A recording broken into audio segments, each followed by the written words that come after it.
So I've often been told by others that, gee, Bill, your father must have been a real visionary in starting SeaWorld. And while that's true, what really made him a visionary was SeaWorld was opened in 1964. He started the Hub SeaWorld Research Institute in 1963. So the fact that he had the vision to create the nonprofit part of SeaWorld before there even was a SeaWorld, that's what makes him a visionary.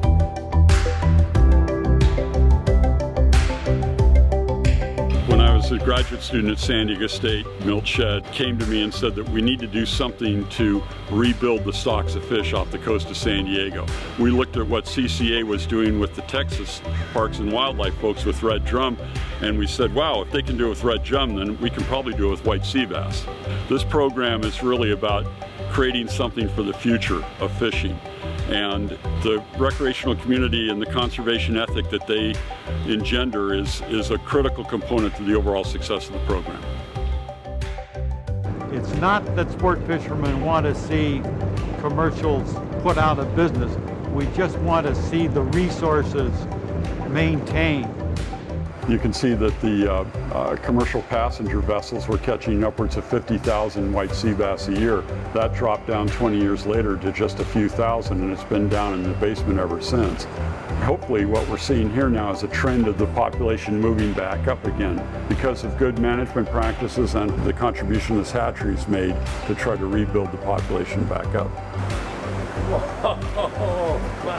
Yeah, these fish were all donated by the recreational fishermen. These fish were all weighed about 2 months ago. The largest fish in there is about 55 pounds. These guys spawned last night, and these are white sea bass eggs. There's about 550 eggs to a mill. We've had spawns upwards of 7 to 8 million eggs at a time. 7 million? 7 million eggs. The eggs hatch within 3 days, and 45 days later they're metamorphosed into a juvenile fish that's ready to go over onto a pelleted feed. And that's what we have over here. Fish are 45, 48 days old. There's about 12,000 juvenile white sea bass in here. We can put more weight on the fish. We can transform them at a smaller size. Plus, they double their survival if they're released from a cage. And they actually grow better when they have a current like this. When they've got a movement that keeps them exercised, they actually convert their food more efficiently. So Don, what goes beyond replenishment for this hatchery operation here?